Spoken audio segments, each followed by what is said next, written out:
Be'ezrat Hashem, étant donné que nous arrivons devant cette fête qui s'appelle Hanouka,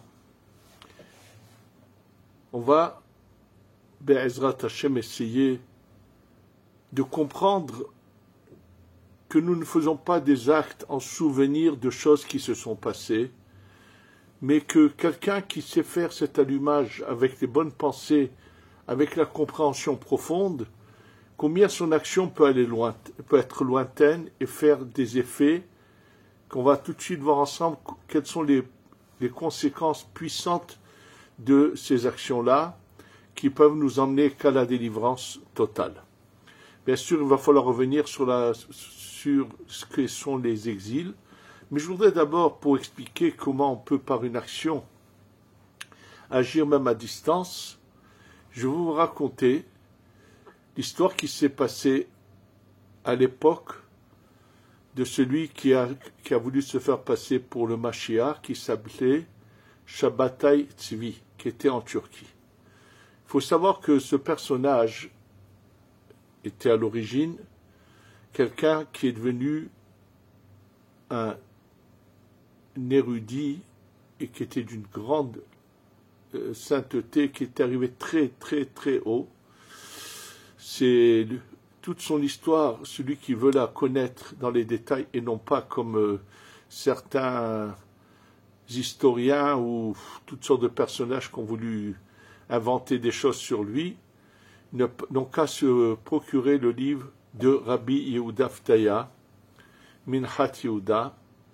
Rabbi Yehuda Ftaya, dans son livre, il a un passage, tout un chapitre, sur les différents cas de personnes qui ont été pénétrées par ce qu'on appelle un dibouk, c'est-à-dire une âme errante entre le ciel et la terre, qui souffre, qui est dans la souffrance. Et là-bas, il raconte sa rencontre avec Shabbatai Tzvi. En fait, il s'agit d'un personnage qui vit à Bagdad à cette époque-là, c'est une famille qui s'appelait comme ça Bechor, c'est leur nom. Et ce fameux Bechor avait des problèmes lorsqu'il faisait sa prière. À certains moments, il avait constamment une voix à l'intérieur qui le gênait pendant la prière, qui l'obligeait des fois à s'arrêter en plein milieu du Kaddish à la synagogue, au Beth Knesset, et les gens disaient pourquoi il s'arrête? Les gens ne comprenaient pas. Et ce malheureux avait quelque chose qui le dérangeait terriblement, une voix à l'intérieur qui lui disait de devenir musulman.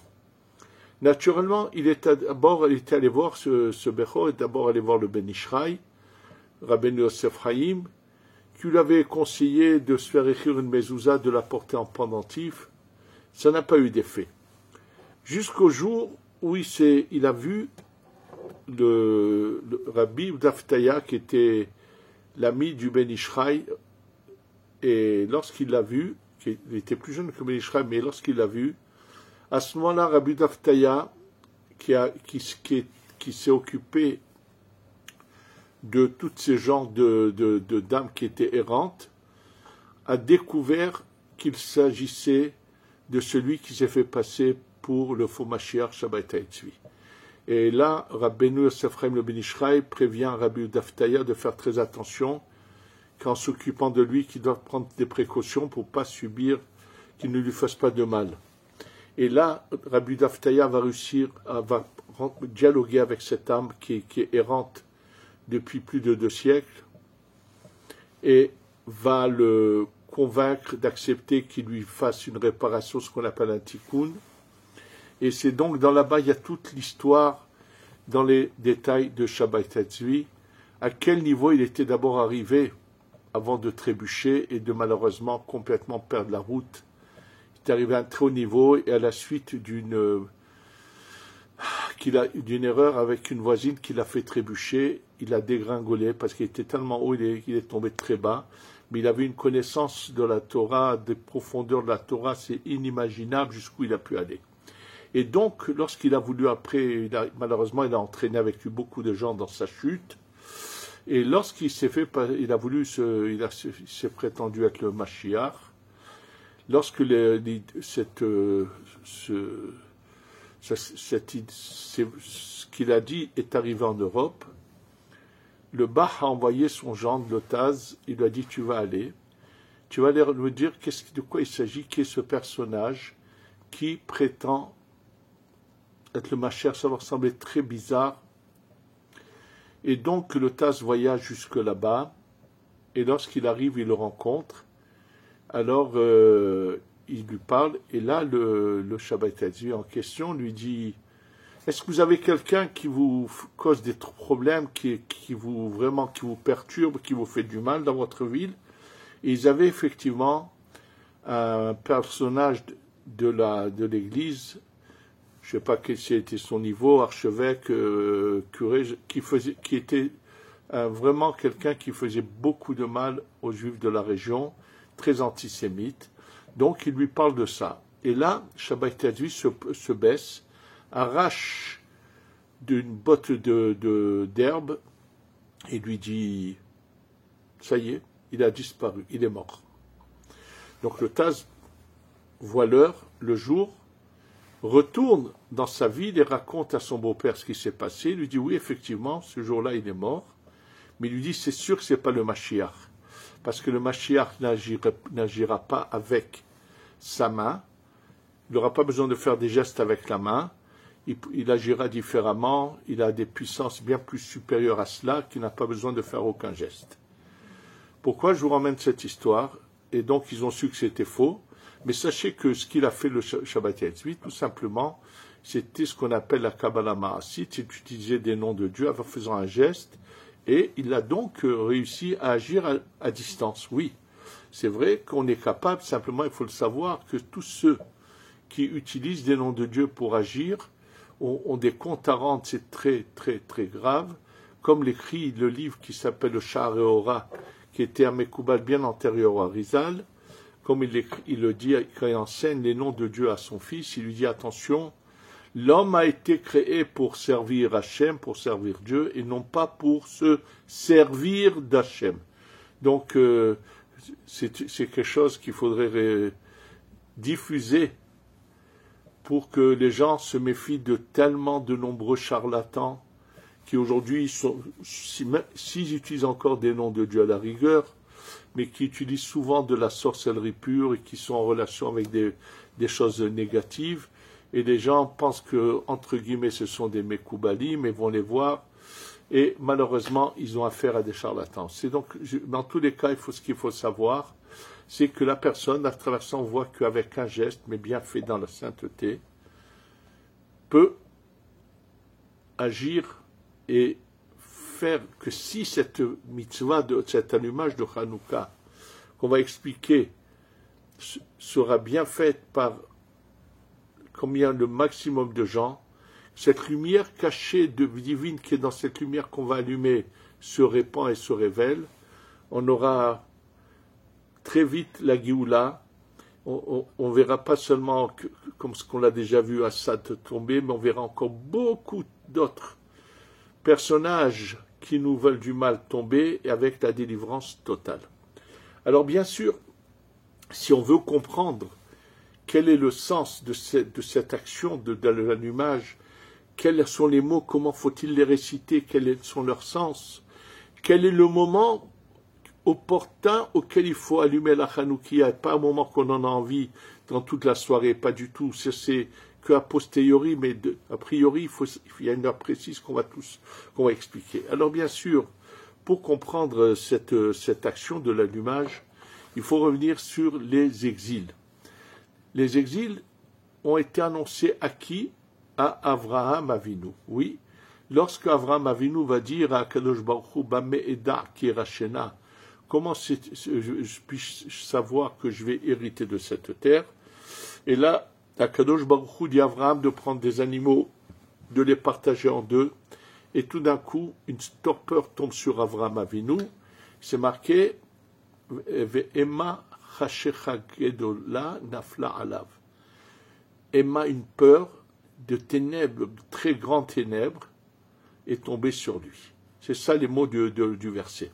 Et là, les Chachamim nous expliquent qu'à ce moment-là, Akadosh Baruch Hu a montré les exils qui allaient se passer, et ensuite il lui parle de l'exil d'Égypte, c'est après cela. Mais il lui parle d'abord de tous les exils, et le Harizal nous explique pourquoi il n'a pas inclus dans cette phrase l'exil d'Égypte aussi. Il dit il est bien plus au-delà des autres. Il lui explique pourquoi. Alors, ce qu'il y a à comprendre, c'est pourquoi Akadosh Baruch Hu montre les exils qu'il va y avoir dans l'histoire à Avraham Avinu. Pourquoi le peuple d'Israël n'est pas encore né? Comment se fait-il que des gens nous parlent des différents exils? Il va lui parler bien sûr de l'exil égyptien après, qui a eu lieu finalement, et de tous les autres exils. Mais s'il s'agit de réparer des choses, Yitzhak n'est même pas encore venu au monde. Il n'y a pas encore de descendance. Et là, Kadosh Baruch Hu parle des exils. Pourquoi? Et Avraham Avinu. Alors, bien sûr que si on n'a pas cette connaissance que nous a transmis le Harizal, alors ça paraît vraiment très surprenant et très choquant. Ce qu'il faut savoir, c'est qu'on était tous dans Adam Arishon. Et on était venus dans Adam Arishon pour réparer nos erreurs du monde du Tohu qui était avant. Mais on avait fait quand même un bon choix puisqu'on se retrouve quand même au Gan Eden. Mais malheureusement, on va faire tous ceux qui ne sont pas bons dans Adam Arishon font faire trébucher quelque part Adam Arishon et entraîner les tzadikim dans cette chute. Et toutes les neshamot qui étaient dans Adam Arishon vont basculer dans un corps semblable qu'on appelle Adam Belial, un bandit, c'est-à-dire toutes les neshamot ont été avalées dans une force spirituelle négative qui s'est accaparée toutes ces fautes-là, toutes ces âmes-là.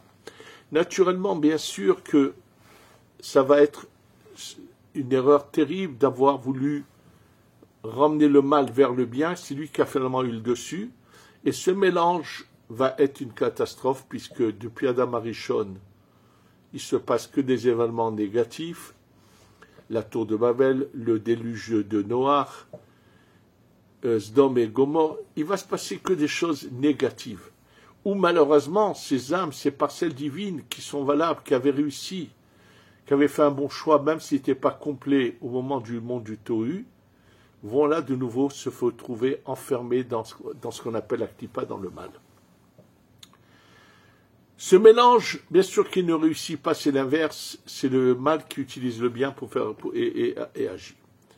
Et là, alors Akadosh Baruch Hu fait revenir Adam Arishon en Gilgul, en réincarnation. Il va revenir chez trois personnages, Avraham, ensuite Yitzhak et Yaakov. Oui. Bien ils vont être ensemble, une partie de l'âme de Adam Arishon, le nefesh de Adam Arishon chez Avraham, le ruach de Adam Arishon chez Yitzhak, la neshama de Adam Arishon chez Yaakov.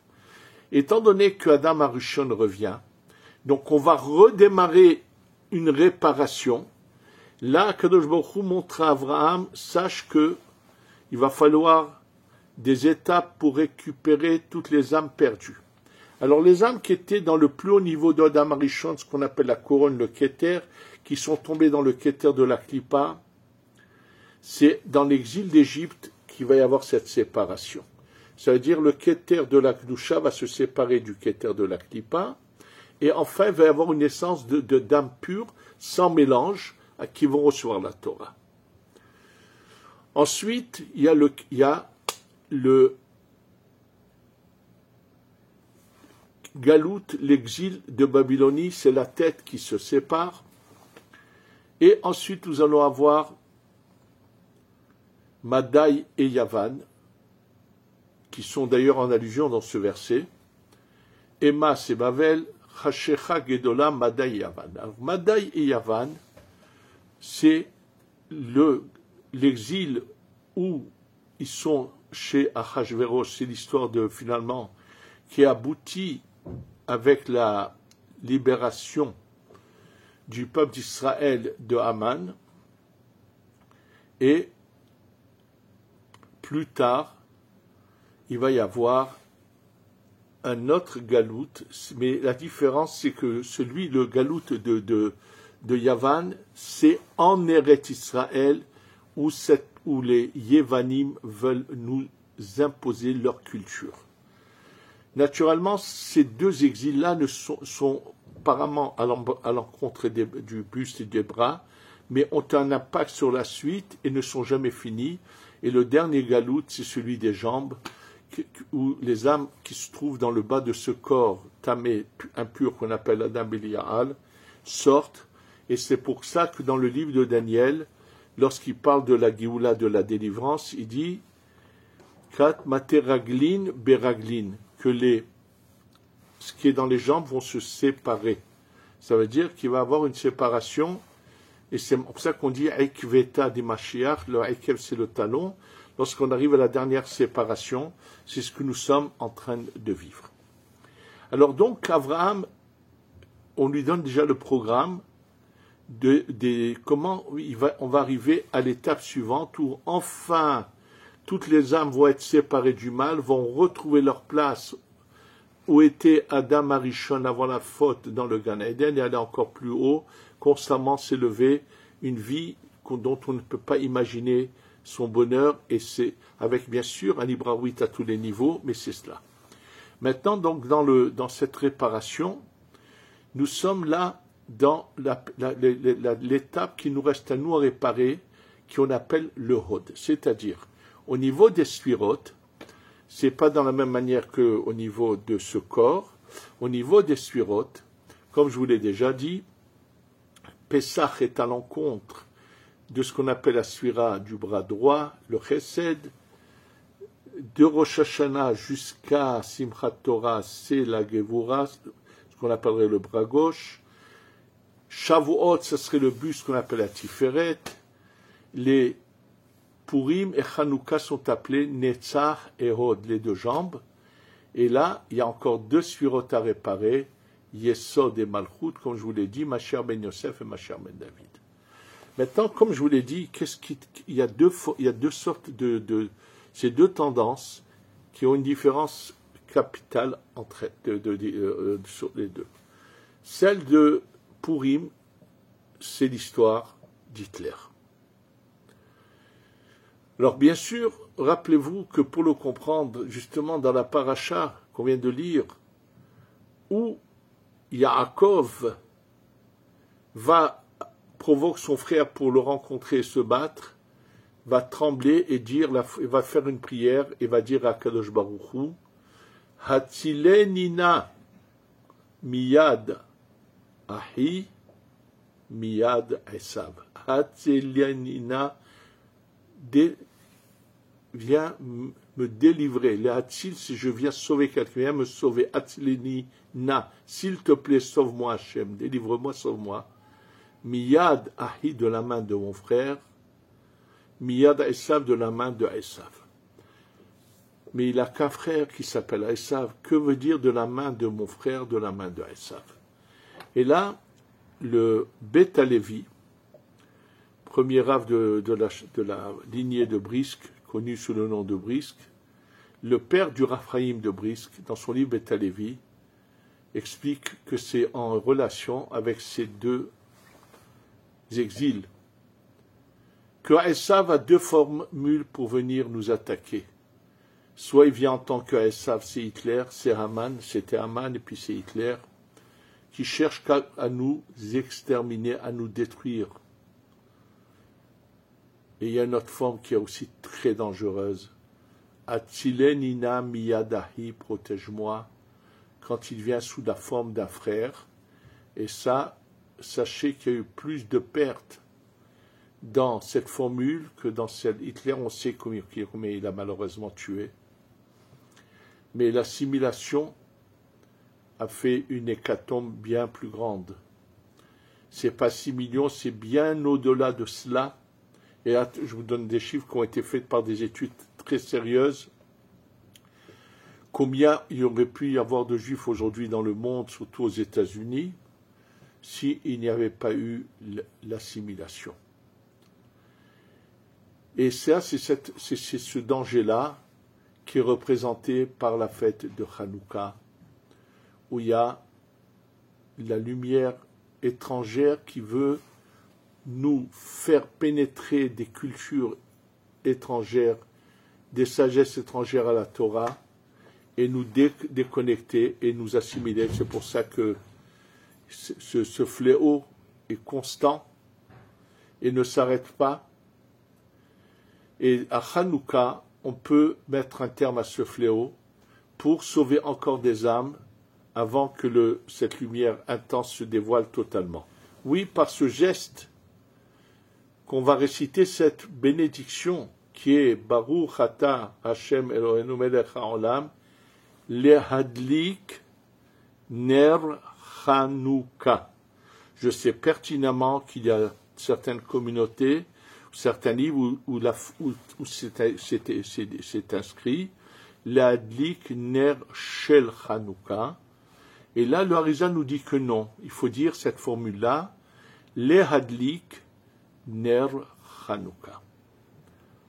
Oui, c'est important, parce que quand en disant sans le mot Shel, mais uniquement ces trois mots-là, il faut d'abord savoir que ces trois mots-là, leurs premières lettres, ont une valeur précise qui représente la descente de la lumière qui doit arriver à ce qui gère la lumière infinie vers nous, qu'on appelle la Tiferet, Zad et Atzilut, qui vient de la Bina, est représentée par ces trois lettres-là qui sont le Nun, le Het et le Lamed. Pas dans l'ordre. Dans l'ordre, ça serait Lamed, Nun et Het. Mais quand on change l'ordre des lettres, c'est Nahal.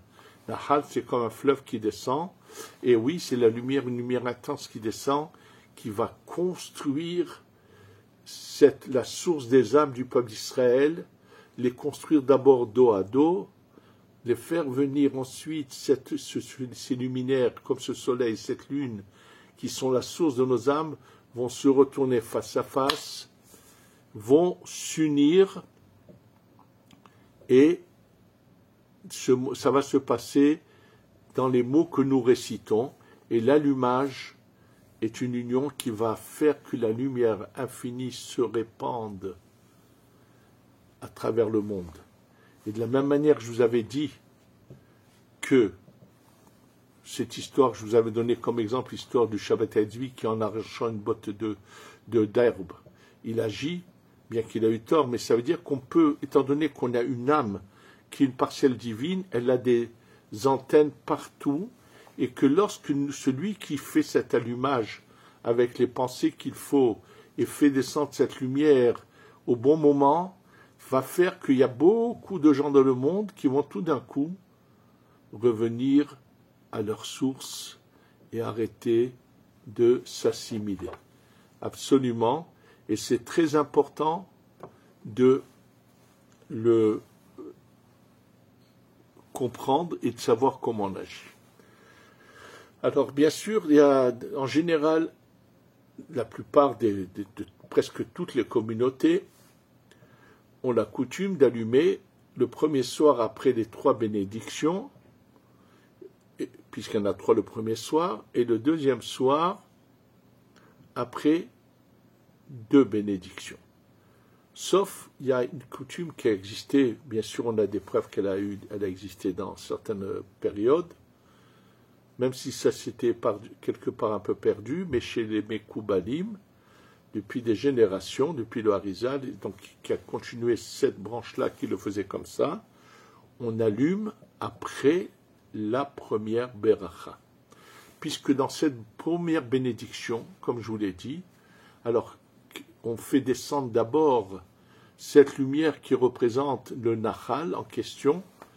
Et bien sûr, si je peux pas vous la détailler, il faudrait que je vous montre des livres avec comment cette lumière de la Bina descend à la Tiferet, quel est son chiffre qui représente cela. Et qu'ensuite, il y a une sorte de séparation de dos à dos, une venue face à face. Et qu'ensuite, dans cette face à face, c'est comme si que le masculin envoie de ces lumières qui sont représentées dans le mot lehadlik, donc c'est l'allumage qui va représenter cette lumière qui est donnée, et ensuite dans le mot ner, qui a la valeur numérique de 250, sachez que c'est l'union totale. De la même manière qu'un couple a 3 niveaux d'union, il y a le désir, il y a la tête, il y a le corps. Dans les mondes supérieurs, il y a la même chose. Il y a ce qu'on appelle le Keter, Chabad et Vak, ça veut dire ce qui est au-dessus de la tête. Ensuite, la tête, c'est la bouche, l'union par la bouche, et ensuite par le corps. Ils sont représentés par 6 noms de Dieu. Le 26 et le 21, le 26 et le 86, et le 26 et le 65.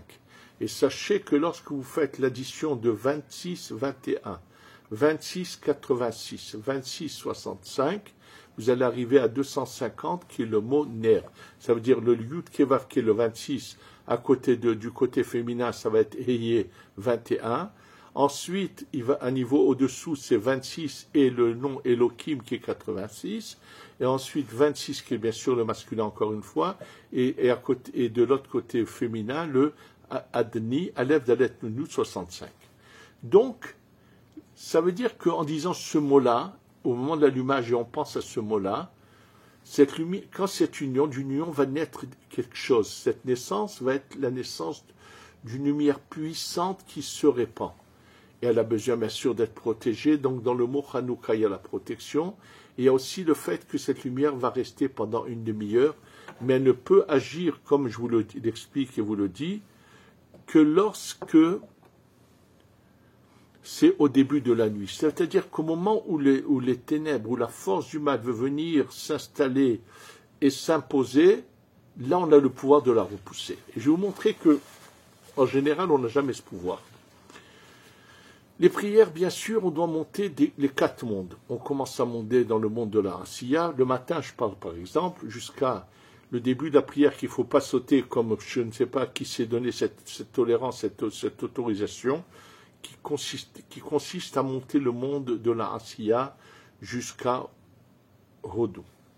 Ensuite, pendant de Hodou jusqu'à Ishtabar, on monte dans le monde de la Yetzira. Après Ishtabar, dans le Yotzer, on monte dans le monde de la Bria, et dans la Hamidan et dans le monde de la Hatzilut.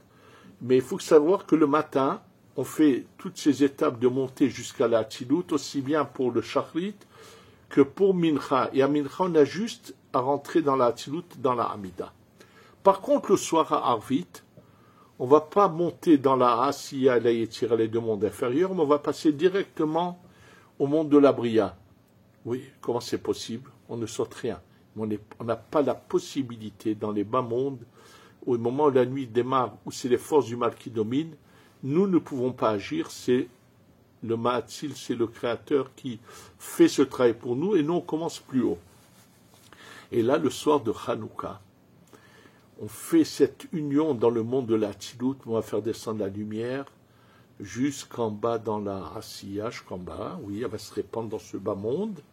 Mais attention, on a ce pouvoir qu'au début de la nuit, et c'est pour ça que le Harizal écrit qu'il faut l'ashkia, c'est pas l'heure de l'entrée de Shabbat, c'est plus tard, c'est environ 20 minutes avant la nuit complète, avant les 3 étoiles, 15 minutes, 20 minutes avant les 3 étoiles, c'est l'heure au moment où il faut allumer pour qu'on puisse, avant le début de la nuit, commencer à faire répandre la lumière. Et c'est pour ça que le Rambam pense que l'allumage de Hanouka ne dure qu'une demi-heure après que la nuit ait commencé. Et celui qui l'aura fait dans cette demi-heure, il aura perdu la mitzvah de Hanouka. Donc, c'est un moment qu'il faut respecter pour pouvoir repousser. Et si on le fait, et qu'on arrive à ce que cette lumière se répande, on accélère la révélation de la lumière cachée qui est de cette Hanouka, dans ces lumières-là, une lumière intense qui doit se révéler, qui est la lumière du Mashiach qui se révèle. Oui, on a la possibilité d'agir, et ça dépend que de nous. Comprendre qu'il y a dans chaque mot de faire avec, essayer de comprendre, rester une demi-heure à côté de la Hanoukia après son allumage, et si chacun veut faire vibrer cette lumière intense du Ensof, de l'Oraganou, cette lumière qui est cachée, dans des cours des années présentes, j'ai expliqué ce qui est caché dans cette lumière-là, que voulait nous l'obscurité, les ténèbres des forces étrangères, des cultures étrangères voulaient essayer de nous éteindre, alors on va pouvoir avoir la domination totale, et par ce simple geste, ça ne sera pas que Assad qui est tombé, mais il y en aura beaucoup d'autres qui vont tomber, et on va enfin faire jaillir la lumière intense de la Torah, avec la Géoula Shlema chez Tavo, Bimera, Bi'amen, Amen, Ve Amen.